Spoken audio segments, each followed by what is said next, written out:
eu vou pregar hoje sobre um culto que chama o mistério revelado. Ou poderia ser o mistério de Deus revelado. E eu perdi todas as minhas pregações no HD externo que eu tinha. E essa pregação, o mistério de Deus revelado, eu tinha em algum lugar que eu preguei numa outra igreja, onde eu apresentei essas fotos aí. E eu aproveitei e já trouxe tudo junto. Podia ter tirado fora, mas trouxe junto. Então, aqui está a minha família de hoje. E aqui está a minha família onde eu fui criado, a família muçulmana. Para quem não acredita, está aí. Samir, Mohamed, Saleh, Diab, meu pai. Eu sou o mais bonito da foto, vocês podem ver, o rapazinho alto ali, lá do canto. Meu irmão e o meu primo ali embaixo. Minha mãe, minhas irmãs. E devia ter mais outras irmãs perdidas por aí, porque não está todo mundo na foto. Tem umas 6 irmãs. Mas essa é a minha família. Foi aí que eu fui criado, foi nesse sistema que eu fui criado, no sistema muçulmano.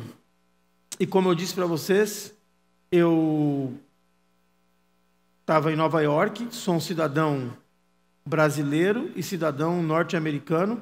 Posso viver aqui no Brasil, posso ir viver nos Estados Unidos na hora que eu quero, mas eu nunca tive uma pátria verdadeira. Porque cada vez que eu ia para a Arábia, quando eu fui para a Arábia, com 13 anos de idade, meu pai mudou com toda a família para a Arábia, e aí quando eu cheguei lá, eu não jogo nada de futebol, nada, eu sou um perna de pau, mas lá eu era bom, porque em terra de cego, quem tem um olho é rei. Então, eu era o brasileiro lá. Aí lá eles me chamavam, sabe de quê? Barazili. Barazili para cá, Barazili para lá, Barazili para cá, Barazili para lá, meu apelido foi Barazili. Aqui no Brasil, meu apelido, sabe qual era? Turco, que não tem nada a ver com árabe. Eu já vou deixar claro, porque eu já expliquei, turco é turco, árabe é árabe. Na Turquia se fala turco, na Arábia se fala árabe. É a mesma coisa que chamar um brasileiro de argentino, chamar um árabe de turco. Mas aqui no Brasil, todo árabe é turco. Então, aqui eu era turco, na minha terra, lá de onde meus pais vieram, eu era Barazili, e quando eu fui para os Estados Unidos, eles achavam que eu era havaiano. Até esse ukulele que vocês viram aí, Sunday Under the... era eu no ukulele. Porque eu trabalhava dando aula de mergulho lá nos Estados Unidos. E eu quero falar sobre isso, sobre os mistérios de Deus, e eu vou usar o mergulho como exemplo. Então, diga comigo, o mistério revelado. Mais uma vez, o mistério revelado. E que Deus me dê graça para mim poder, em 1 hora, eu tenho 1 hora para matar pau, para terminar. Tu consegue gravar em 1 hora aí, Karina? Cadê a Karina? Tem tempo no teu HD aí? Beleza? Show? Eu trabalhava assim, amados, ó. Este era o meu local de trabalho no Havaí. O que vocês acham? Meu escritório, dando aula de mergulho. Essa era a piscina onde eu dava os passos iniciais. Se vocês repararem bem ali nesse cantinho aqui, eu não sei onde é que é a luz desse troço, não vou nem mexer para não correr o risco de desligar tudo, mas estão vendo os tanques de mergulho ali? Dá para vocês perceber os tanques de mergulho? Eu dava aula para crianças, tá? 12 anos para cima, e também para adultos. Levava qualquer pessoa, desde que... Fala, Vlad. O gatilho é a luz? Nem sabia que tinha gatilho isso aqui, cara. Gatilho embaixo. Não, deixa eu ir adiante sem gatilho mesmo. Não tem gatilho nenhum aqui embaixo. Tem gatilho. Vamos lá. 1 minuto perdido. Eu dava aula para qualquer pessoa que preenchesse um papel e dissesse que se responsabilizava. Então tinha um número de perguntas X, você tem problema no pulmão, você tem problema na sinusite, você tem problema disso, problema cardíaco, se fosse tudo não, e a pessoa assinasse, podia entrar na água, não importava, de 12 anos para cima, né? Então era esse meu trabalho lá em Maui.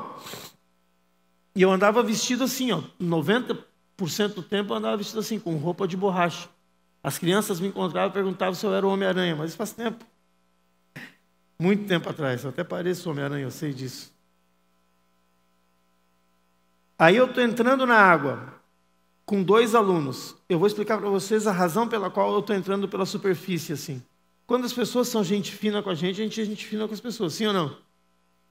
Se eu entro na água logo na beira da praia, porque o meu mergulho não era mergulho de barco, eu trabalhava num hotel.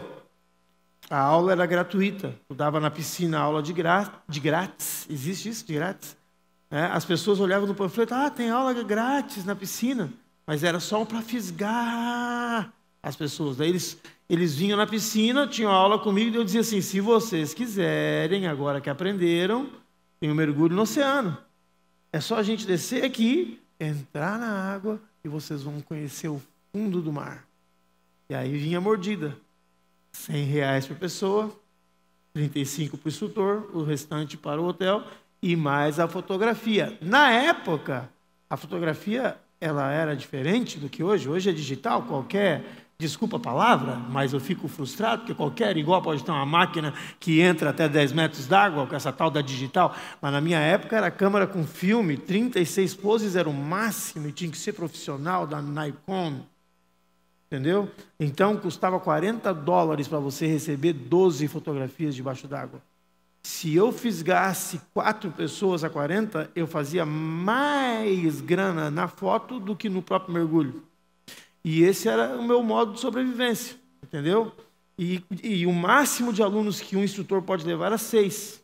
E é lógico que na maioria das vezes tu levava famílias, ou 3 casais, então tu nunca vendia 6 sets de fotografia, assim, já pensou? 6 vezes 4, 24, $240 no mergulho. Já fiz isso. Pastor, como é que o senhor fazia isso se só tem 36 poses e o senhor tinha que dar 12 fotos para cada um? Porque eu não sou trouxa. Eu tinha um estoque de fotos, de tartarugas, de óctopus, de um monte de coisa guardada, entendeu? Outra coisa que tu faz, tu manda o grupo ficar todo junto, os 6, digamos que eu vendi 6, tá? Fica todo mundo junto, aí tu tira uma foto dos 6, e na hora de mandar, sabe o que significa revelar, pelo menos? Os mais antigos sabem, tu tinha que mandar revelar, aí tu dizia, essa foto que tem o grupo, tu faz 6 cópias, e aí quando estava montando o álbum, tu botava ali, para cada um, a foto do grupo. Aí tu pegava lá do teu estoque de tartaruga, porque eles viram uma tartaruga, mas não sabe qual era a tartaruga. Então tu pegava e botava uma tartaruga ali, botava um polvo, chamei de óctopus, né? E assim que eu vivia a minha vida. Mas quando as pessoas eram muito gente finas, para economizar o ar, eu não entrava logo na beira da praia, assim, porque senão tu gasta o ar, metade do ar só para chegar no ponto de mergulho. E depois demora mais um pouco lá mergulhando, tem que voltar logo. Então, o pessoal, gente boa, quando a gorjeta é boa, o pessoal é gente boa. É assim que funciona. E aí tu leva por cima e daí tu só desce no ponto de mergulho para poder usar todo o ar do tanque lá no local. E é por isso que eu estou fazendo isso. E daí de cima eu tirei uma foto, vocês vão ver que é o hotel onde eu trabalhava, chamava Kealani, um dos hotéis onde eu trabalhei, lá em Maui. E o Kealani Hotel, se eu for traduzir em português, seria Céu Branco. É isso? Onde é que está minha mulher? Depois, quando eu brigo com ela ao vivo, vocês ficam bravos, né? Que ela some, desaparece. Mas, se não me engano, é Kealani. É Céu Branco. Isso é uma foto debaixo d'água, da tartaruga. Tá? Mas aí é a tartaruga com o mergulhador. Daí não tinha como enrolar, entendeu? Aí essa daí, quando tu conseguia pegar uma do mergulhador com a tartaruga, tinha que cobrar mais. Não, era os 40 igual. Isso aqui eu estou me preparando para fazer um mergulho noturno, tá? Por isso vocês estão vendo que o sol está se pondo, a gente está só esperando o sol se pôr para fazer um que a gente chama de night dive. E a razão pela qual a gente vai fazer esse mergulho é porque a minha esposa queria fazer faculdade, a minha filha estudava num colégio particular cristão, e toda vez que eu faltava grana, eu fazia mergulho noturno. Não era muito chegado em fazer, eu sou esse cara do canto aqui. Se tivesse o gatilho, eu apertaria. Aí. Aqui, ó. E este aqui é o lugar que eu queria comentar com vocês, que é um lugar chamado Five Caves, significa 5 cavernas. Diga comigo, Five Caves. E neste lugar chamado 5 cavernas é o lugar onde os tubarões se encontram, eles vão para ali. Mas não são tubarões perigosos. são os que eles chamam de white tip shark, que é o tubarão que tem uma ponta branca na galha. É galha que chama? É? Ali naquela coisa que fica aqui em cima. É uma pontinha branca. É que as pessoas falam a palavra tubarão, fica todo mundo com medo. Mas é que nem falar cachorro. Tem cachorro, esses dias eu fui visitar aqui a Amanda, ela tem um cachorro lá que é um dog gaúcho. Como é que é o nome daquilo? É, dog campeiro. Meu Deus do céu, aquilo ali dá medo. Entendeu? Mas tem outros cachorros que não dá medo. Tu olha pro bicho e diz assim, quem tu pensa que é para estar latindo? E eles são corajosos, né? Eles latem contra caminhão, latem contra... Tubarão é a mesma coisa. Tem o tubarão branco, que é aquele do filme Jaws, já viram o tubarão branco? Tem o tubarão tigre, que é grande também e perigoso. E tem outros tipos de tubarão, tubarão martelo, tubarão galha preta e o tubarão galha branca, que é esse daí. Ele não é perigoso, só se tu realmente encurralar, que nem tu encurralar um cachorro, ele vai te morder. E aí eu estava fazendo mergulho, tirei essas fotos aí. Esse que está no Scooter aí, nessa Scooter é como se fosse um jet ski embaixo d'água. Ele serve para que tu não ocupe tanto o teu ar, porque se tu bate o pé de pato, tu usa muito o ar que tu está respirando. E essa pessoa que está aí é o meu filho, Caleb. Com 12 anos eu certifiquei ele. E ele está fazendo o primeiro mergulho, porque só tendo carteirinha para te poder usar esse instrumento aí, esse escura. E é o primeiro mergulho dele com uma escura.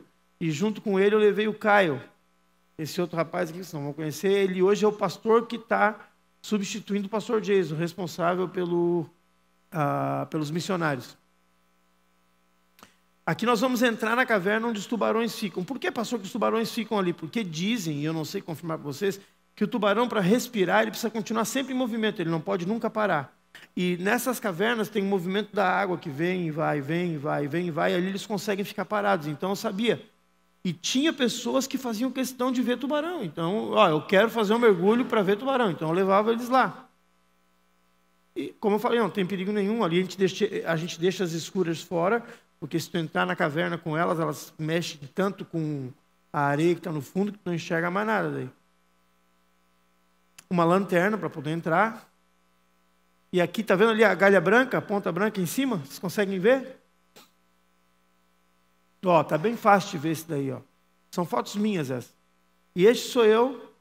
Dificilmente vai ter foto minha no mergulho, porque geralmente sou eu que tiro, mas tinha um colega meu passando, ele tirou a foto e aquela é a câmera. Isso é câmera. Que eu deixei de vender, agora não vale mais nada. Devia ter vendido quando me ofereceram. Quem consegue achar o mistério nessa foto aí, descobrir onde é que está o peixe? Aonde? Onde é que está a luz desse troço aqui, Vladimir?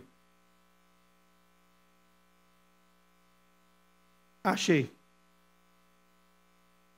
Aqui? Esse aqui é o peixe. Vocês estão vendo como ele se camufla, bem parecido com coral? Ele é chamado frogfish. Diga comigo, frogfish. Quer dizer peixe-sapo, não sei porquê, porque para mim não parece um sapo. Agora eu cutuquei eles para ele sair, saiu. Ali está o frogfish, então, nadando, tá? Isso é um outro mistério. Eu achei essa jarra debaixo da água e eu não posso levar para casa. Tenho que entregar no hotel onde eu trabalho e o hotel tem que entregar para o departamento de pesquisas do Havaí para ver se é alguma coisa que tem valor ou não. Eu nunca fiquei sabendo se tinha valor ou não. Então, tomara que não tenha tido. Porque se fosse, eu deveria... Não. Pastor, para que o senhor falou sobre tudo isso? Porque eu quero falar sobre o mistério de Deus. E dentro da água tem vários mistérios, mas eu quero falar sobre o mistério que tem dentro da palavra de Deus. Eu quero que você leia comigo Efésios capítulo 1, versículo 13. Eu vou só recapitular para que vocês todos, os que não estavam aqui no início, possam alinhar pelo menos um pouquinho para chegar onde nós vamos chegar hoje. Vamos lá, leiam comigo. Bendito Deus Pai de nosso Senhor Jesus Cristo, que nos tem abençoado com toda sorte de bênção espiritual nas regiões celestiais em Cristo. Bendito quem? O Deus e Pai de nosso Senhor Jesus Cristo. O que ele fez? Ele tem nos abençoado, diga, com toda sorte de bênção. Diga de novo, com toda sorte de bênção. E aí eu te faço uma pergunta, que bênçãos são essas? Pergunta para a pessoa, que bênçãos são essas? É importante você saber que toda sorte de bênçãos são essas que Deus tem nos abençoado. Então vamos lá, rapidamente. Número 1, nós somos escolhidos antes da fundação do mundo. Diga, eu fui escolhido antes que o mundo fosse fundado. Quem aqui gosta de ser escolhido? Levante a mão. Quem aqui já jogou futebol, ou voleibol, ou basquetebol, ou qualquer bola quando era criança? Levanta a mão. Quem aqui fazia parte daquele negócio do par ou ímpar, onde os dois melhores faziam o par ou ímpar para escolher? Quem já fez isso aí? Eu nunca fui chamado para tirar par ou ímpar. Em primeiro lugar. Eu falei para vocês, eu era perna de pau mesmo. Só joguei na Arábia. Aí tinha o par ou ímpar. Aí tinha que escolher as pessoas. Você sabe o que eu estou falando, né? Ah, eu escolho o Jerônimo. Aí o outro, eu escolho o Elemar. Ah, eu escolho o Luciano. Ninguém me escolhia nunca. Eu sempre era o último a ser escolhido. E quando era número ímpar, ficava assim, ó, se tinha 11 pessoas, ficava 5 para cada lado, ficava eu ali com aquela cara de trouxa, quase chorando. E aí tu tinha que ouvir os dois capitães dizendo, não, pode ficar com o Samir ali. De tão ruim que eu era. Só pode ser sangue árabe. Por isso que a Arábia Saudita tomou 5 de largada da Rússia. Mas diga, eu fui escolhido por Deus antes da fundação do mundo. Leia comigo o versículo 4. Assim como nos escolheu nele, antes da fundação do mundo, para sermos santos e irrepreensíveis perante ele e em amor. Amém? Em amor, ele nos predestinou para a adoção de filhos. Essa é a segunda bênção. Por que eu estou falando isso? Porque no versículo 3 diz o quê?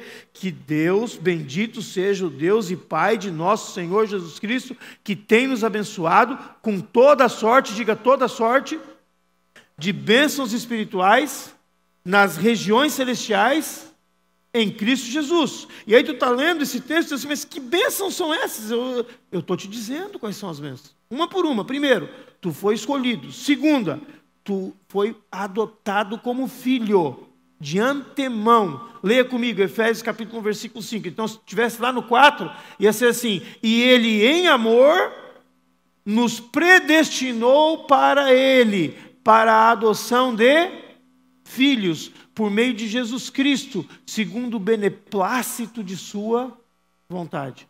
E aí tu pode perguntar assim, tá pastor, mas esse negócio te predestinou, então tem pessoa que está predestinada para ir para o inferno, então adianta eu pregar o evangelho para alguém? Não vamos entrar nessa discussão agora, porque isso aí só vai trazer calvinista e armeniano e luterano e um monte de ano. Não. O que tu tem que entender é o que diz a Bíblia. A Bíblia diz que ele te predestinou, por quê? Leia comigo o que diz em Romanos, por favor. O que está escrito ali? Porquanto aos que de antemão conheceu, diga, antemão conheceu. O que significa conhecer alguma coisa de antemão? Falem comigo, está muito frio. Conhecer antes. É como tu vê um filme, conhecer o início, o meio, o fim do filme. Deus já sabe das coisas antes que elas vão acontecer. Tu quer culpar Deus por causa disso? Que culpa ele tem se ele é Deus? Ele sabe.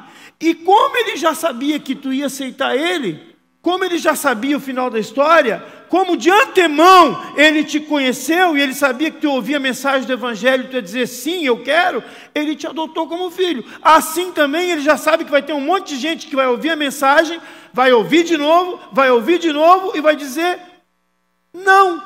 E esses que disseram não, ele não vai obrigar a ficar com ele, porque Deus não obriga ninguém. Diga, Deus não obriga ninguém.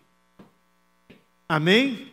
Então é isso que está escrito, os que de antemão conheceu, também os predestinou para serem conforme a imagem do seu Filho, com letra maiúscula. Ou seja, ele nos predestinou para sermos parecidinhos com o nosso irmão mais velho. Quem é o nosso irmão mais velho? Jesus. A fim de que ele, o nosso irmão mais velho, seja o primogênito. O que quer dizer o primogênito? O irmão mais velho, o primeiro que nasceu, entre muitos irmãos.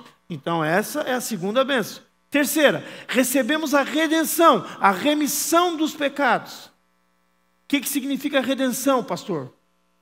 que significa a palavra redenção para ti? Me ajuda aí você. Vamos no Parque da Redenção em Porto Alegre? Quem já falou isso? Vamos no BRIC da Redenção? Ou quem já falou, no Rio de Janeiro tem o Cristo? O que significa? Significa libertação. Redenção significa redimir alguém. Mas a palavra no grego, leia comigo ali, significa apolotrosos, ou seja, pagar um preço altíssimo para tirar alguém do mercado de escravos. Era isso que Paulo estava falando. E quando Paulo escreveu essa carta, ele estava falando num período onde o Império Romano estava dominando, e 1/3 dos cidadãos do Império Romano, sabe o que eles eram? Escravos. E um escravo entendia muito bem que ele jamais, diga comigo, jamais, ele iria conseguir juntar dinheiro trabalhando todo mês, juntar dinheiro para dizer assim, daqui a 20 anos eu vou lá e eu vou apolotrosos, eu vou me redimir, eu vou me comprar. Sabe por que não? Porque escravo não recebe salário. Então escravo não tinha esperança de salvação, a não ser que alguém, algum bom feitor, alguém que o amasse, alguém que olhasse para ele e dissesse, cara, eu vou te comprar. Eu vou te tirar do mercado de escravos. E tem mais, eu não vou te comprar para ser meu escravo. Eu vou te comprar e vou te dar aquilo que aqui no Brasil foi chamado de carta de alforria. Quando a princesa Isabel, se essa história é verdade ou não, não sei, mas disse que foi ela que fez, e ela deu carta de alforria aos escravos. Quem estudou história sabe disso? Amém? Ok, então é essa palavra, apolotrosos, ele nos comprou de volta, com o quê? Com quanto dinheiro? O que está escrito ali? Pelo seu sangue. Celebramos agora a Santa Ceia. Livres da escravidão. Ok? Nós estávamos num lugar vazio, um lugar que só pode ser preenchido por Deus. Essa escravidão de ficar tentando, não é tu está preso e tu está te sentindo amarrado. Não, muitas vezes tu está preso na droga, tu está preso no álcool, tu está preso em um monte de coisa, tu nem sabe disso. Tu está tentando preencher o vazio que só pode ser preenchido por Deus. Então lá em Efésios capítulo 1, versículo 7, eu estou dando a lista para vocês que Paulo começa a falar no versículo 3. Bendito seja o Deus e Pai de nosso Senhor Jesus Cristo, que nos abençoou com toda sorte de bênçãos espirituais nas regiões celestiais em Cristo Jesus. Então, em Efésios capítulo 1, versículo 7, tem mais uma bênção, na qual temos a redenção, pelo seu sangue, a remissão dos pecados, segundo a riqueza da sua graça. Número 4, e é esse o tema de hoje. Número 4. Talvez eu até vá pular alguns slides para a gente poder chegar no final. Diz assim, Deus revelou para nós o mistério da sua vontade. Diga comigo, Deus revelou para nós o mistério da sua vontade. O que quer dizer isso? Quer dizer que as coisas começaram a fazer sentido para nós. Nós fomos esbarrando de lá para cá, de cá para lá. Sabe aquele jogo de fliperama que tinha antigamente? Quem pegou essa época aí que dava tilt na máquina, que a gente ficava indignado e não queria que a bolinha caísse? Quem lembra disso? Assim estava a nossa vida. Eu vou tentar aqui, eu vou tentar lá, eu vou tentar droga, eu vou tentar isso, eu quero preencher esse vazio, eu quero aqui, eu quero ali. Mas agora Deus revelou para nós o mistério da sua vontade. Agora que esse quebra-cabeça começa a se encaixar, nós somos convidados a viver uma vida com propósito, totalmente focados no que realmente interessa. Focados no quê? No reino.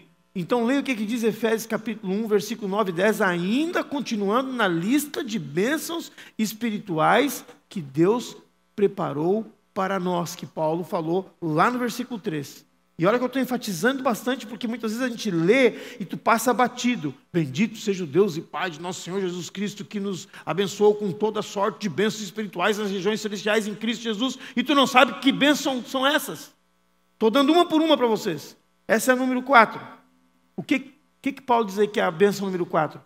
Desvendando-nos o mistério da sua vontade, segundo o seu beneplácito, seu bel prazer, a sua bondade que propusera em Cristo, versículo 10, de fazer convergir nele, de fazer consertar, essa seria a palavra melhor, remendar, restaurar aquilo que tinha sido quebrado em Jesus Cristo, de fazer consertar em Jesus, na dispensação da plenitude dos tempos. Nossa, isso é tão difícil explicar, cara.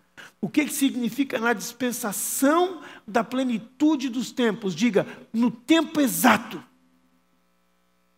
No tempo certo, no cronômetro, no cavaco. Quando chegar a hora, Deus vai apertar o botão e dizer, agora chegou a dispensação exata de consertar todas as coisas em Cristo Jesus. Quais coisas? Diga, as do céu e as da terra. Então Deus tem um projeto e Ele revelou o mistério da vontade dEle. Diga, Deus tem uma vontade e a vontade dEle está revelada. Diga, a vontade de Deus está revelada. Diz aqui no versículo 9, diga, diz no versículo 9, que Ele desvendou-nos o mistério da sua vontade. Diga, Deus desvendou o mistério da sua vontade. Vamos adiante.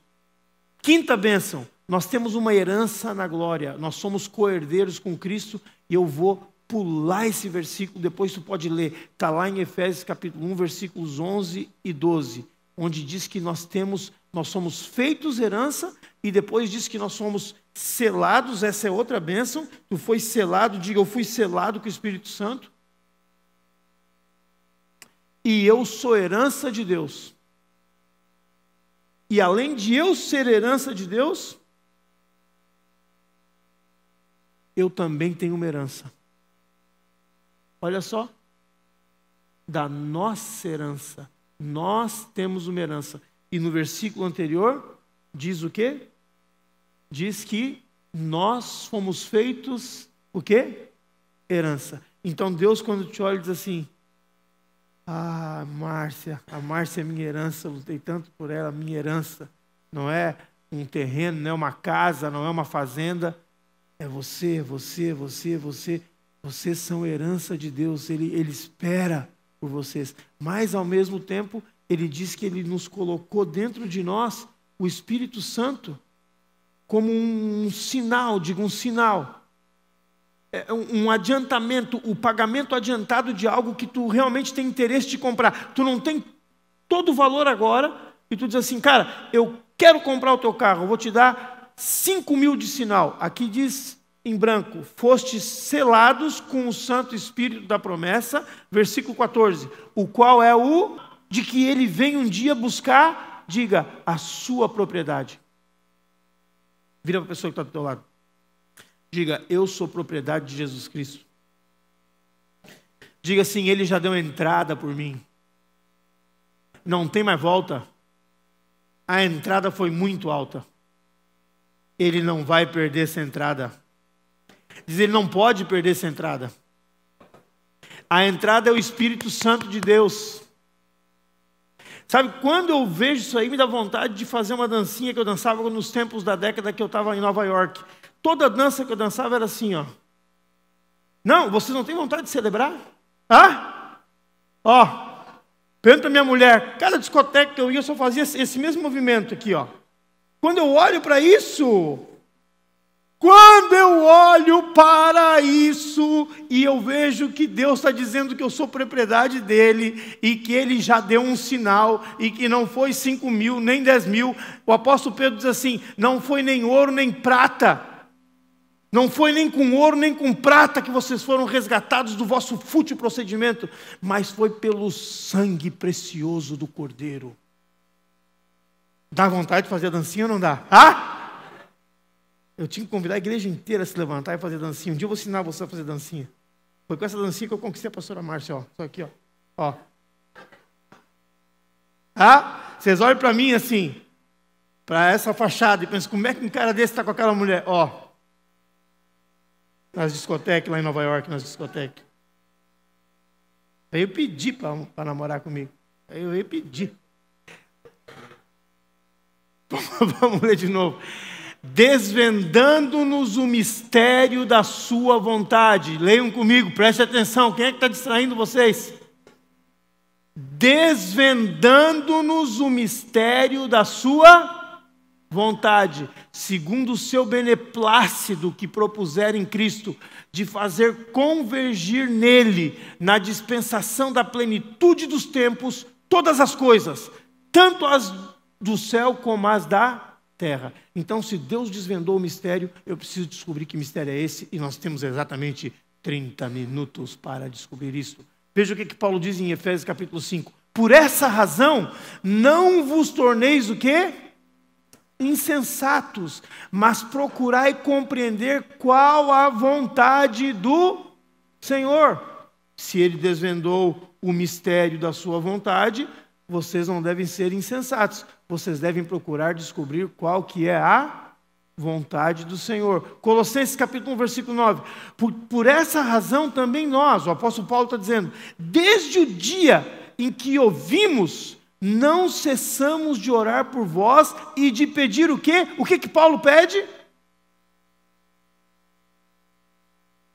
Que transbordeis do pleno conhecimento da sua vontade, em toda sabedoria, em todo entendimento espiritual.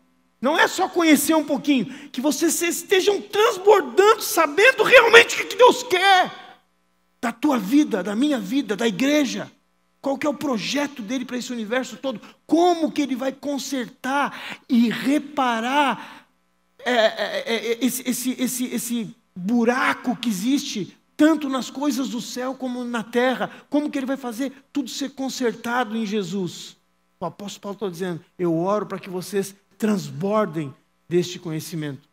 E aí, aqui em Efésios capítulo 3, versículo 13 e 4, Paulo começa a falar sobre isso. Diz assim, leia comigo.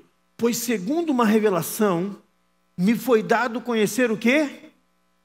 Diga, o mistério. Então, existia um mistério, e aí Paulo recebeu a revelação do mistério, e ele vai passar para nós agora. Pois segundo uma revelação, me foi dado conhecer o mistério. Conforme escrevi há pouco, resumidamente. Há pouco onde? Nos capítulos 1, 2 e 3. Principalmente no final do capítulo 2, onde ele conta um mistério que ninguém sabia. Que mistério era esse? Leia, capítulo 2, versículo 11 em diante. Ele vai falar que o povo judeu e o povo gentil vão passar a ser um só. Isso é um mistério, ninguém sabia disso. Judeu era judeu, gentil era gentil. Havia uma parede no templo. Nós estudamos, nós vimos as fotos de como é que funcionava. Tinha uma parede no templo e tinha a corte dos gentios, que era o lugar onde os gentios podiam, o máximo que eles podiam chegar naquele lugar, e tinha o lugar dos judeus, onde os judeus podiam entrar. E depois tinha um outro lugar, que era o Santo dos Santos, onde só o sacerdote podia entrar. E aí, se você ler o livro de Efésios capítulo 2, Paulo diz, a parede que separava já não separa mais. Foi destruída. Isso faz parte do mistério, mas ele continua. Pois segundo uma revelação, me foi dado conhecer o mistério, conforme escrevi há pouco, resumidamente. Versículo 4. Pelo que quando ledes, podeis compreender o meu discernimento do mistério de Cristo. Versículo 5. Esse mistério, em outras gerações, não foi dado a conhecer aos filhos dos homens. Que estranho isso. Nas gerações passadas, esse mistério não foi revelado aos filhos dos homens. Nenhum ser humano conhecia esse mistério. Nenhum ser humano ouviu falar desse mistério. E a gente tem que se perguntar por que isso. Paulo vai continuar. Em outras gerações não foi dado conhecer aos filhos dos homens como agora. Como agora foi revelado aos seus santos apóstolos e profetas no Espírito. Lá em Colossenses, o apóstolo Paulo diz assim, o mistério que estivera o quê? Oculto dos séculos e das gerações, agora todavia se manifestou aos seus santos. Quem são os santos? Nós. Vamos lá, voltando para Efésios capítulo 3, versículo 8. A mim, o menor de todos os santos, me foi dada esta graça de pregar aos gentios o evangelho das insondáveis riquezas de Cristo. Versículo 9. E manifestar, diga comigo, e manifestar. Então, Paulo não só recebeu a revelação do mistério, e Jesus disse para ele assim, ou Deus disse, olha, eu vou te contar um mistério, eu vou te contar um segredo, mas não é para dizer para ninguém. Não, é para manifestar. Manifestar qual seja a dispensação do mistério desde os séculos, ocultos aonde? Esse mistério só Deus sabia. Eu estou para dizer para vocês que eu não sei, eu não quero cometer uma heresia e dizer para vocês assim, nem Jesus sabia, porque tem coisas que só Deus sabia e nem Jesus sabia. Teve um momento que perguntaram para Jesus, quando tu vai estabelecer o reino? E ele disse assim, isso não é comigo, isso só quem sabe é meu Pai. Quem vai sentar à tua direita e à tua esquerda? Pode ser eu. Foram lá os dois irmãos pedir, mandaram a mamãe pedir, na verdade. Mandaram a mamãe, a Salomé, pedir para Tiago e João sentar à direita e à esquerda de Jesus no reino. Jesus disse, vocês nem sabem o que vocês estão pedindo. Vocês não têm ideia. Vocês estão prontos para beber o cálice que eu vou beber? Vocês estão prontos para ser batizados do batismo que eu vou ser batizado? E eles não tinham ideia do que estavam dizendo. Estamos prontos. E aí Jesus disse assim, mesmo assim, quem vai sentar na minha direita e na minha esquerda, cabe ao meu Pai decidir. E aqui diz que esse mistério estava oculto em quem? Em Deus, que criou todas as coisas. Deus guardou esse mistério com ele, das gerações passadas. Nunca revelou. E aí nós vamos adiante. E a pergunta é, por que manter este segredo? Por que manter este segredo? Efésios capítulo 3, versículo 10 e 11. Para que pela igreja a multiforme sabedoria de Deus se torne conhecida agora dos principados e potestades nos lugares celestiais, segundo o eterno propósito que Ele estabeleceu em Cristo Jesus nosso Senhor. Está complicado de entender isso? Eu vou deixar entre parênteses por enquanto, tá? Mas eu vou ler de novo o texto. Por que manter o mistério? Para que um dia, através de nós, através da igreja, a multiforme sabedoria. Essa palavra multiforme, como é que eu poderia explicar multiforme para vocês? Quem aqui já foi numa sorveteria de buffet, desses buffet de sorvete que tem vários sabores? Tipo na Sorbebon, que tem 1.500 tipos de... Tu até fica tonto, né, de tanto sabor que tem. Aquilo é uma multiformidade de sabores, ok? É quase isso. A sabedoria de Deus tem várias formas. É como se fosse um diamante que tu vai girando e cada vez que tu vira, tu vê um novo prisma, uma nova revelação, um novo algo de Deus sendo revelado.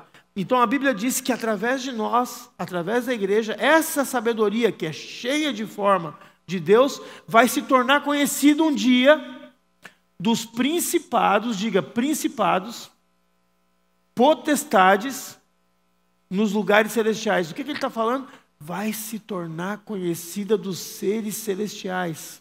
Quando fala principados e potestades, não quer dizer só demônios e coisas do mal. Está falando de seres angelicais, ok?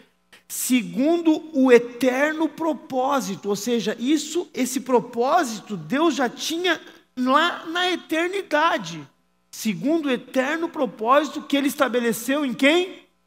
Em Cristo Jesus, nosso Senhor. E agora eu vou te perguntar, o que tu acha que representa essa bolinha aí? Quem já fez o encontro vai dizer para mim. Significa a pequena história, diga comigo, a pequena história. Pequena história é a minha história. Essa bolinha aí representa a minha vida. Poderia ser um tracinho, um hífen. Porque quando você vai no cemitério e tem lá uma pessoa que foi enterrada, vai aparecer a data de nascimento da pessoa, vai aparecer um tracinho e vai aparecer a data que a pessoa faleceu. Sim ou não? Aquele tracinho representa a vida dessa pessoa. Representa a pequena história. não tem nada de errado na pequena história, não tem nada de errado em você lutar por viver, por conquistar, por adquirir coisas, nada de errado. Mas você não pode se concentrar só nessa pequena história, porque essa pequena história é só um pedaço dessa grande linha do tempo. Diga, a linha do tempo. A linha do tempo, ela começou no primeiro dia. Deus criou o primeiro dia. Diga, Deus criou o primeiro dia. Depois o segundo dia. Terceiro, quarto, quinto, sexto e no sétimo ele descansou. E até hoje nós estamos nessa linha do tempo. Mas existe uma grande história, diga, uma grande história.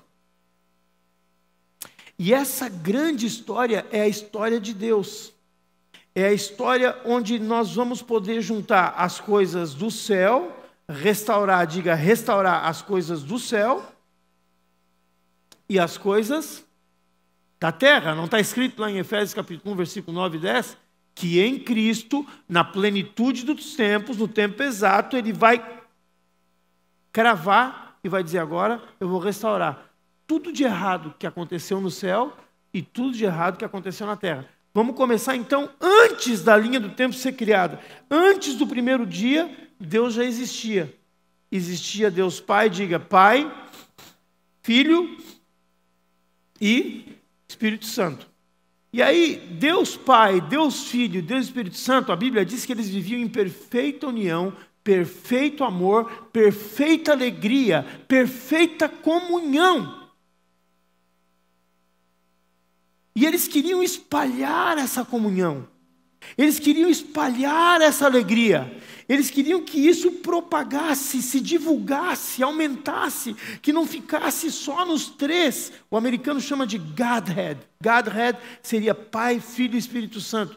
Que não ficasse só no Pai, no Filho e no Espírito Santo, mas que se espalhassem este amor, essa alegria que eles experimentavam diariamente.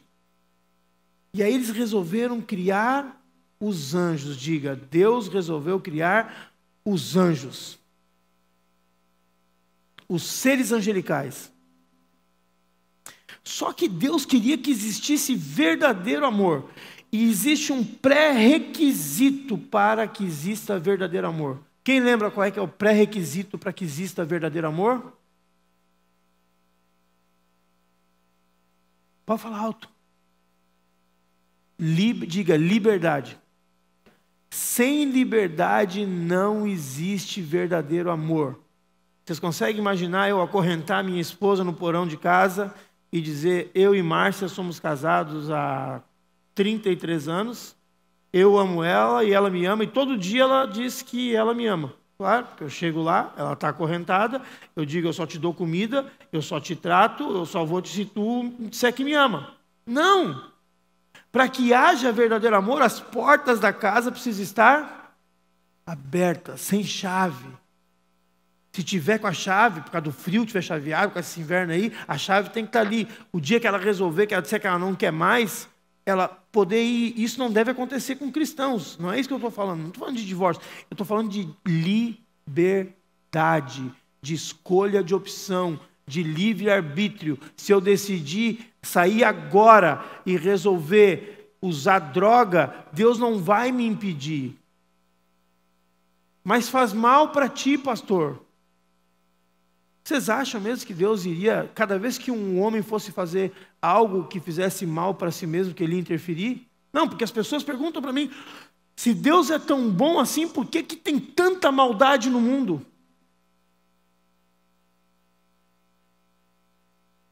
Se Deus é tão bom, por que tem tanta criança morrendo na Síria? Já ouviram essa pergunta? Então, porque tem tanta maldade assim, eu te digo, pastor Samir, não existe Deus.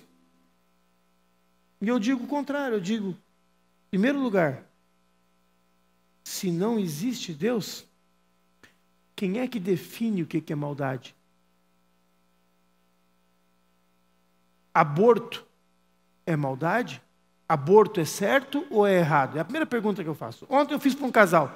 O rapaz disse, é errado. A menina disse, eu considero certo. Eu disse, isso é a tua opinião, isso é a tua opinião. E a opinião tua, não vale mais do que a dele, nem mais do que a minha, e não vale mais nem menos do que o senador lá de Brasília, não me importa o nome do senador.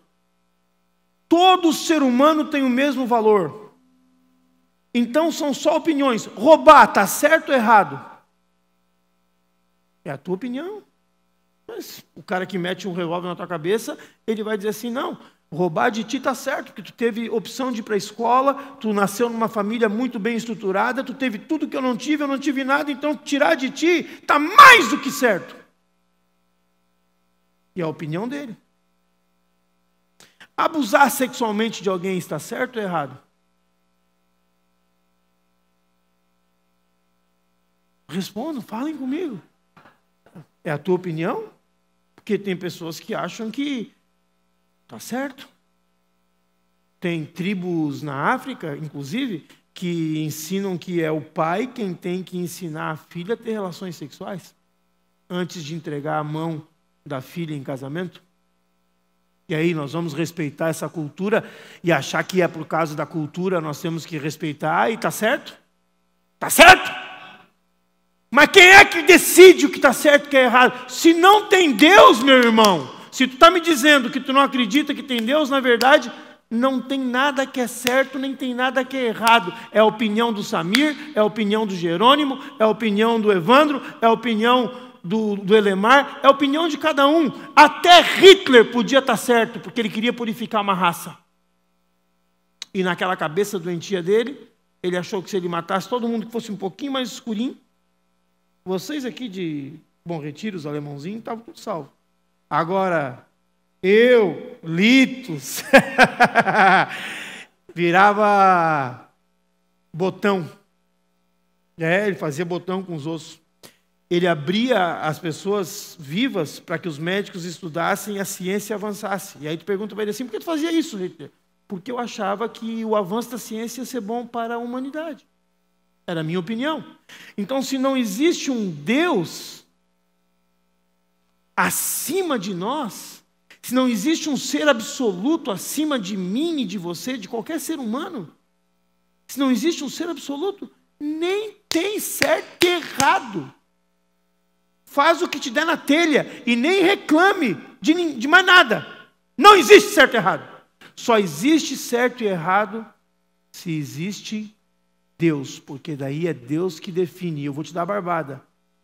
Aí, certo e errado para Deus não é só estupro, não é só abuso, não é só roubo. É o Samir, com 16 anos, mentindo para Rosa Laura que ele ia casar com ela se ela se entregasse a ele.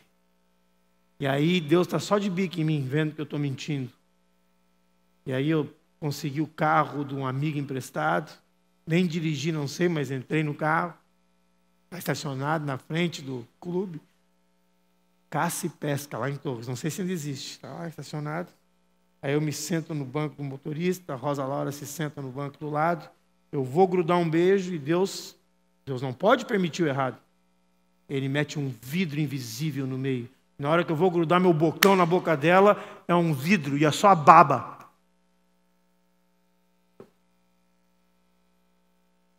Ou você diz assim, agora eu vou sair do culto que está demorando, o pastor não vai conseguir terminar esse culto às 9, nem a pau mesmo, né? E eu vou lá fora fumar um cigarro. E aí tu pega, bota o cigarro na boca, pega teu isqueiro, acende e Deus dá ordem para o anjo. Gabriel, vai fazer mal para o pulmão do meu filho lá. E eu não posso permitir que nada de mal aconteça. Vai lá e assopra. Aí tu acende aqui e o anjo. Tu olha para os lados, fala, mas o que está acontecendo?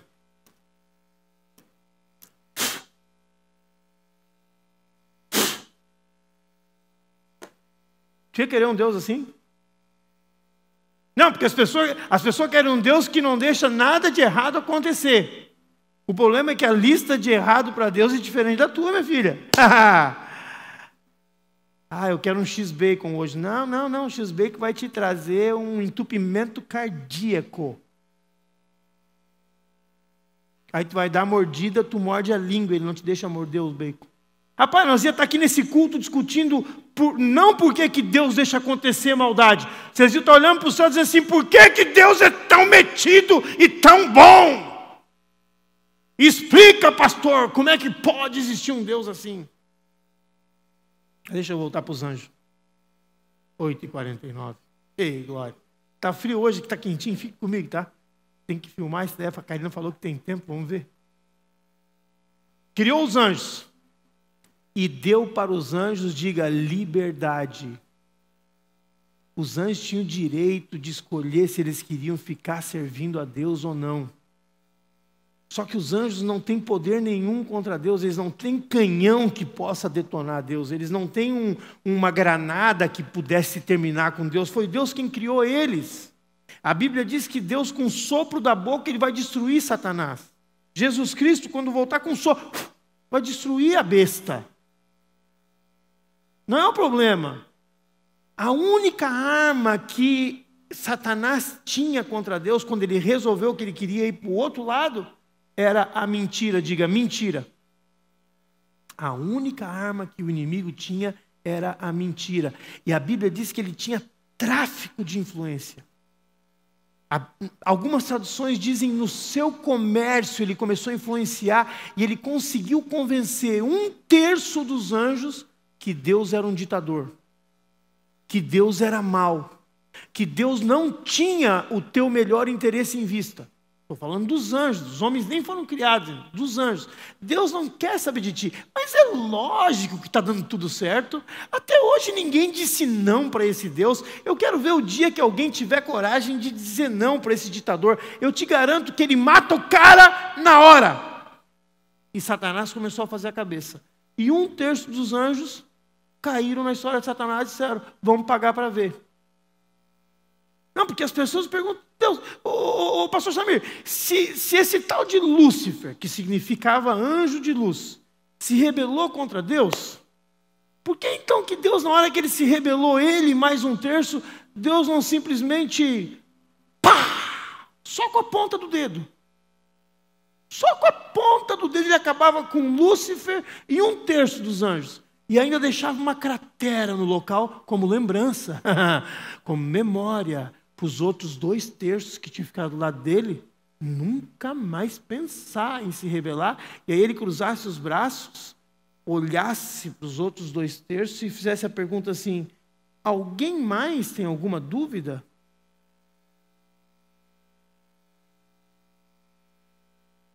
Alguém mais quer tomar o lugar de Deus? O que vocês acham que os outros 2/3 dos anjos iam dizer? Lúcifer tinha razão. O cara é um ditador mesmo.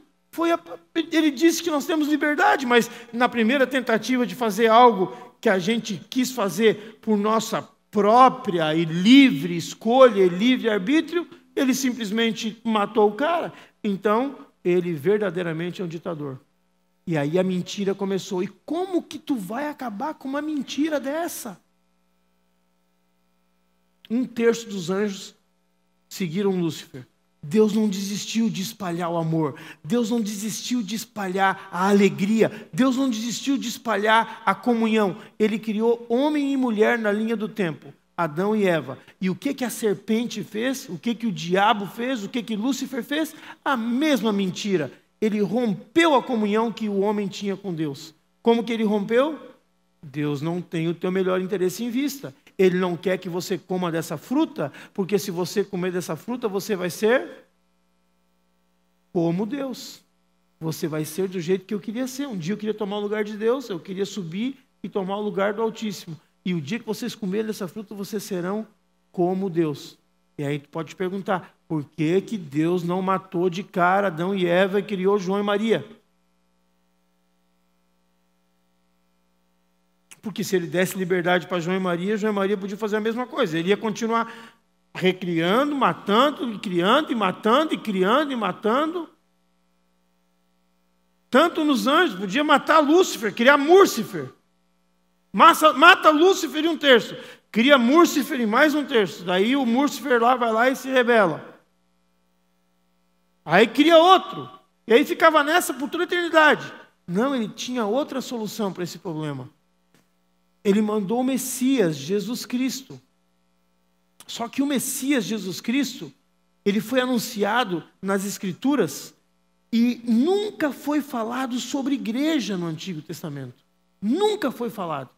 Foi algo que nunca foi mencionado nem revelado que existiria esse período que nós estamos vivendo. Diga, nós estamos vivendo a era da igreja, o período da igreja.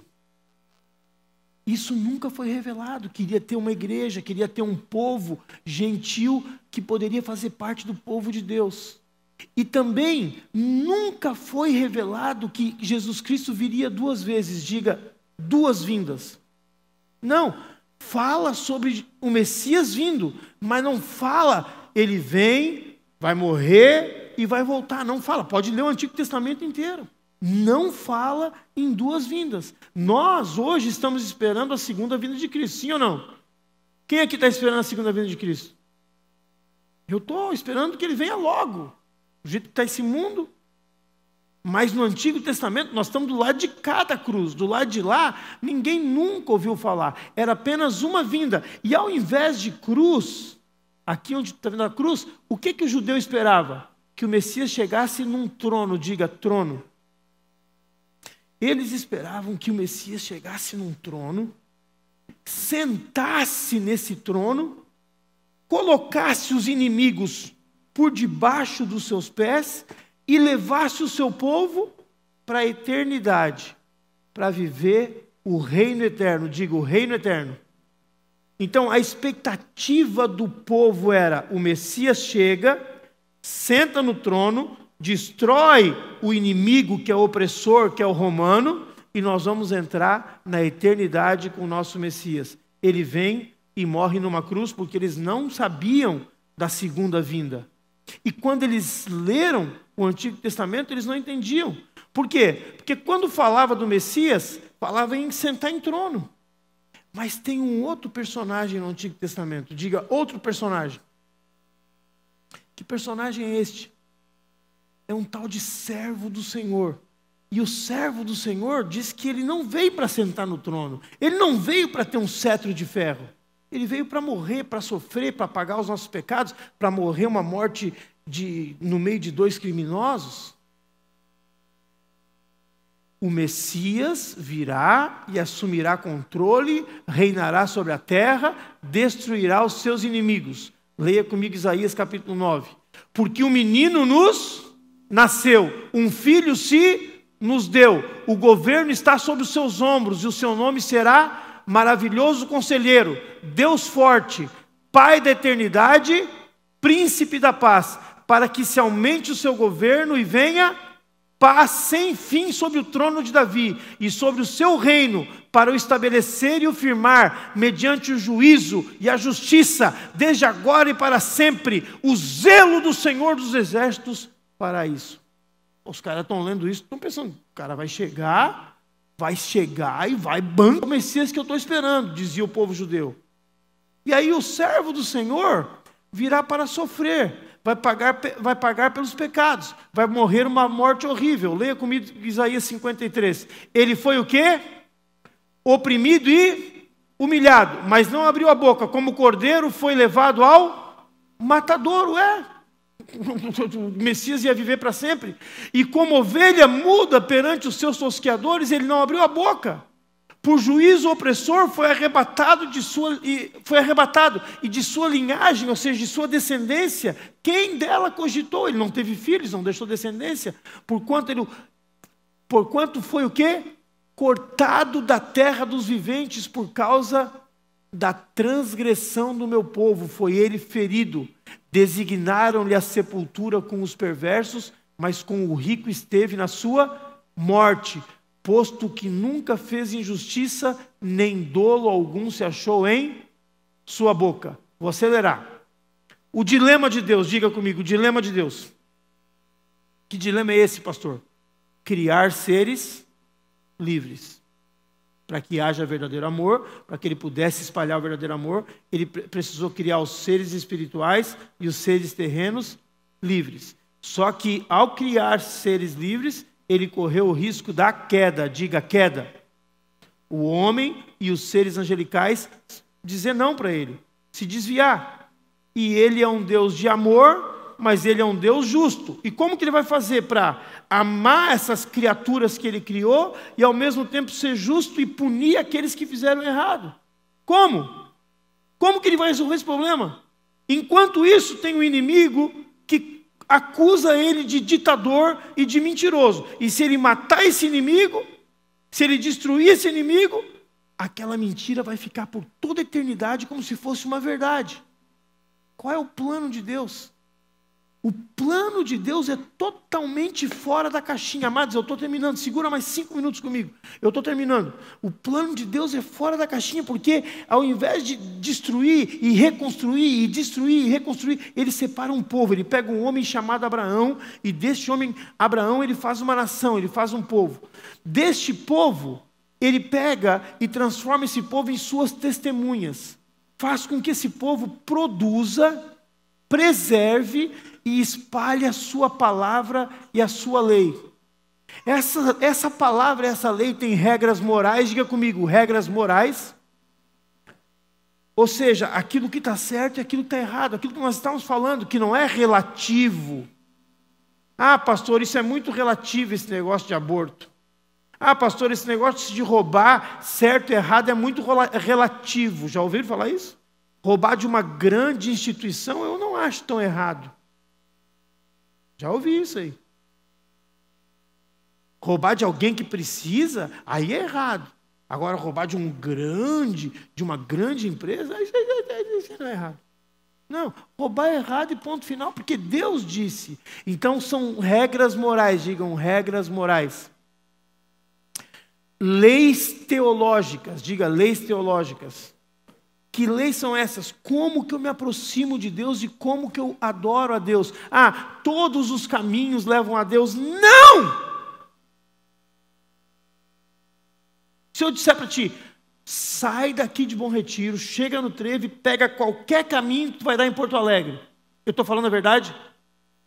Qualquer caminho vai dar em Porto Alegre? Não! Por que que espiritualmente as pessoas falam, o importante é ter fé? Parece até inteligente, né? Não parece inteligente? Parece que as pessoas são super inteligentes. O importante é ter fé. O importante é acreditar em alguma coisa. Ah, é? Pega qualquer estrada então e vê onde é que tu vai parar, meu filho. O importante é pegar uma... Imagina dizer para ti assim, ó, ô Evandro, o importante é tu pegar o asfalto, véio. Pega o asfalto que tu vai dar onde tu quer chegar. Vai sair daqui dizendo que aquele pastor é louco. Aquele pastor é totalmente louco. E por que que espiritualmente as pessoas pensam assim? Que qualquer caminho leva a Deus. O importante é ter fé. O importante é pegar o asfalto. Então, diga, regras morais, leis teológicas e profecias. Essas são importantes demais, diga, profecias. Porque é através das profecias que nós vamos descobrir o mistério da vontade de Deus. Estou chegando no final. O Messias virá, assumirá controle, reinará sobre a terra, destruirá seus inimigos. A gente já leu isso, sim ou não? O servo do Senhor virá para sofrer, vai pagar pelos pecados, vai morrer uma morte horrível. Lemos isso, sim ou não? São duas funções, leia comigo, completamente o quê? Vou ler de novo, e você vai ler comigo, diga. São duas funções completamente incompatíveis. Porque um ia viver eternamente, e o outro iria morrer, ser enterrado no meio dos bandidos. Essa que é a parte secreta, diga comigo, essa é a parte secreta. E por que tinha que ser mantido em segredo? Porque Satanás conhece as Escrituras, diga, Satanás conhece as Escrituras. Satanás, inclusive, citou as Escrituras para Jesus. Você sabia disso? Que Satanás disse assim, está escrito que se tu tropeçar em alguma pedra, ele vai mandar os seus anjos te segurar. Quem já leu isso aí? Se Satanás conhecia as Escrituras, Deus teve que manter o mistério oculto só com ele. Ninguém mais sabia deste mistério. Essa é a parte secreta. Qual parte? Não era somente difícil de ver a conexão de que o servo e o Messias eram a mesma pessoa. Não era difícil, diga comigo, era impossível. Deste lado da cruz a gente olha e fala: ah, pastor, é tão fácil de ver que Jesus e o servo são, o Messias e o servo é Jesus Cristo. Mas do lado de lá, do lado dos judeus era, diga comigo, impossível. Nenhuma das passagens falando do servo revelava quem ele era. Deus escondeu essa informação, diga comigo, intencionalmente. Vou pular Romanos, não preciso, eu quero que vocês leiam 1 Coríntios capítulo 2. Olha só o que Paulo fala, preste atenção. Todavia, falamos sabedoria entre os perfeitos, não porém a sabedoria deste mundo, nem dos príncipes, e aqui está falando de demônios, principados, ok? Príncipes desse mundo que se aniquilam, mas falamos a sabedoria de Deus. O que está escrito agora em amarelo? Oculta em mistério, a qual Deus ordenou antes dos séculos para nossa glória. Agora veja o que diz o versículo 8. Essa sabedoria que foi oculta em mistério, nenhum dos príncipes desse mundo conheceu. Por quê? Por quê? Por quê? Porque se a conhecessem, nunca. Leiam comigo. Se eles soubessem do plano de Deus, se eles soubessem que o Messias e o servo eram o mesmo, os principados, as potestades, Satanás entrou em Judas, a Bíblia diz. Ele entrou em Judas para que Judas traísse a Jesus e colocasse Jesus na cruz. Se ele sonhasse que através da cruz Jesus estaria te perdoando, ele te odeia. Presta atenção, Satanás te odeia, ele odeia os homens porque a maneira de ferir o coração do pai é machucando os filhos do pai. Então, se estes principados soubessem deste mistério, eles jamais, digam, jamais crucificariam ao Senhor da glória. Vejam só o que diz aqui em João. O pessoal do louvor pode vir, porque daí vocês ficam mais animados. Quando eu digo o pessoal do louvor pode vir, vocês veem, o pastor vai acabar o culto mesmo. O pessoal do louvor sobe. Vejam só, João capítulo 12. Leiam comigo para vocês verem o que o povo diga antes da cruz. Diga comigo, minutos antes da cruz. Mas ainda é antes da cruz. Ok? Eu vou dizer de novo, minutos antes da cruz. Diga comigo, minutos antes da cruz. Mas ainda é antes da cruz. Vamos ver o papo então antes da cruz. Vamos ver o papo das pessoas com Jesus. Jesus vai falar agora. E ele está falando. Em branco é Jesus falando. Chegou o momento de ser julgado este mundo. E agora, o seu príncipe, falando do diabo, tá? Satanás. O príncipe desse mundo. Será o quê? Expulso. Versículo 32. E eu... Jesus está falando dele mesmo. E eu, quando for levantado da terra, falando do quê? Falando da cruz, diga, da cruz. Ele já está dando pista agora. Atrairei todos a mim mesmo. Versículo 33. Não é o pastor que está interpretando. É a Bíblia se auto-interpretando. Isto Jesus estava falando, significando de que tipo, de que gênero de morte estava para morrer. Ele estava dizendo, eu vou morrer numa cruz. E a hora que eu morrer numa cruz, eu vou atrair as pessoas até mim. Veja o que diz o versículo 34. Replicou-lhe, pois, a multidão. Nós temos ouvido do Antigo Testamento, diga comigo, nós temos ouvido da lei que o Cristo, o que significa a palavra Cristo? O Messias, o prometido, diga, o prometido, o Messias, aquele que viria, que nós achamos que ia sentar no trono. Nós temos ouvido da lei que o Cristo permanece para sempre. E como tu está dizendo que é necessário que o Filho do Homem morra numa cruz, seja levantado. Então, quem são esses dois? Quem é esse filho do homem? Porque eles estavam antes da cruz. Eles não entendiam. E aí Paulo diz que Deus fez tudo isso, guardou tudo isso em mistério. Ele não podia abrir para ninguém, para que pela igreja a multiforme sabedoria de Deus se tornasse conhecida agora. Quando Satanás mente que Deus é ditador e que Deus não é amor, sabe o que nós como igreja dizemos? Olha para a cruz. Olha para a cruz. Porque se tu é realmente um ditador, cedo ou tarde, cara, cedo ou tarde, tu vai mostrar a tua cara.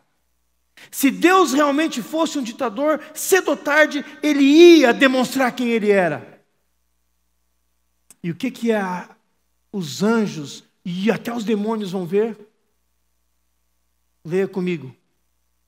Eles vão ver nos séculos vindouros, lá na eternidade, amados, por toda a eternidade. Diga assim: Deus me escolheu antes da fundação do mundo, antes da linha do tempo, e agora Ele está falando depois do final da linha do tempo. Diga, Ele está falando depois do fim dos tempos. Ele está falando da eternidade. E está dizendo aqui, para mostrar na eternidade a suprema riqueza da sua graça em bondade para com quem? Para conosco em Cristo Jesus. E eu vou te fazer essas perguntas, nós vamos encerrar. Será que um Deus ditador iria vir e morrer no lugar daqueles que se rebelaram contra ele? Essa era a mentira do diabo. Que Deus era um ditador. E eu te faço a pergunta. Um Deus que era ditador, se ele realmente fosse mau, se ele realmente tivesse o teu pior interesse em vista, ele iria vir e morrer contra seres que se rebelaram contra ele? Segunda pergunta, será que um Deus duro e vingativo iria perdoar pessoas que não merecem e para poder perdoar de forma justa, ele mesmo pagar o preço do pecado? Ele diz, deixa que eu pago. Faria isso? Terceira pergunta. Esse sacrifício de Deus demonstra tirania, demonstra maldade ou demonstra amor? Quem que era o mentiroso? A Bíblia diz que ele é o pai da mentira. E essa é a única arma que ele tinha. E através de nós, a igreja, nós vamos por toda a eternidade calar a boca de Satanás. Se qualquer um outro se levantar, essa que é a sabedoria de Deus, amados. Se ele tivesse exterminado com Lúcifer lá, ou se ele tivesse exterminado com Adão e Eva e ficado criando e recriando, não. Ele teve uma solução muito melhor, porque agora qualquer outro pode se levantar e dizer que Deus não é amor, tu vai te levantar e dizer assim, não. Deus é amor. A prova do seu grande amor para conosco foi o fato dele ter entregado a Jesus Cristo por nós, quando nós ainda éramos pecadores. Romanos capítulo 5, versículo 8. Lá em Colossenses capítulo 2 diz assim: e despojando os principados e as potestades, publicamente os expôs ao desprezo, triunfando deles na cruz. Você sabe o que significa despojar? Despojar significa tirar todas as armas. Qual que era a arma desses principados? Qual que era a arma de Satanás? Era um canhão? Era uma granada? Qual que era a arma dele? A mentira. E como é que Deus tirou a mentira do diabo? Na cruz. Através do sacrifício da cruz, Deus triunfou, arrancou a mentira. O diabo nunca mais pode falar mal de Deus por causa da igreja, por causa da minha vida e por causa da tua, porque nós vamos dizer por toda eternidade, nos séculos vindouros, o sangue de Jesus me lavou, o sangue de Jesus me salvou, louvado seja o nome do Senhor. Amém? A Bíblia fala que ele não só é justo, mas ele é justo Leia comigo. Justo e o justificador. Ele justificou a gente. Ele foi lá e pagou o preço pelos nossos pecados. Pois somos feitura dele, acabou, criados em Cristo Jesus para as boas obras, as quais Deus de antemão preparou para que andássemos nelas. Então, nós temos que saber agora quais são essas boas obras, para que a gente possa andar nelas, já que a gente entende esse grande amor de Deus. 1 Pedro, capítulo 1, vamos pegar no versículo 10. Vocês vão ler comigo, versículo 10. Leiam aí o que está escrito. Desta salvação inquiriram, ou seja, fizeram pergunta, indagaram diligentemente os profetas lá do Antigo Testamento, que profetizaram da graça que para vós era destinada. Vamos adiante. Indagando qual que era o tempo, qual que era a ocasião que o Espírito de Cristo que estava neles indicava, ao predizer, eles ouviram falar dos sofrimentos dos profetas, do Cristo que havia de vir e da glória que havia de seguir esses sofrimentos. Vamos adiante. Aos quais foi revelado que não era para eles, não era para os profetas que eles estavam escrevendo, mas para quem? Para nós. Eles ministravam essas coisas que agora vos foram o quê? Anunciadas por aqueles que pelo Espírito Santo enviado do céu vos pregaram o Evangelho, para as quais coisas, olhem só, os anjos bem desejam atentar, os anjos desejam entender. Os anjos, tem uma tradução que diz assim, os anjos eles desejam prescutar. Eles queriam entender como é que ia funcionar o Filho de Deus sendo o Messias e viver eternamente e ao mesmo tempo morrer na cruz. Mas o segredo estava oculto em Deus. O segredo estava oculto em Deus.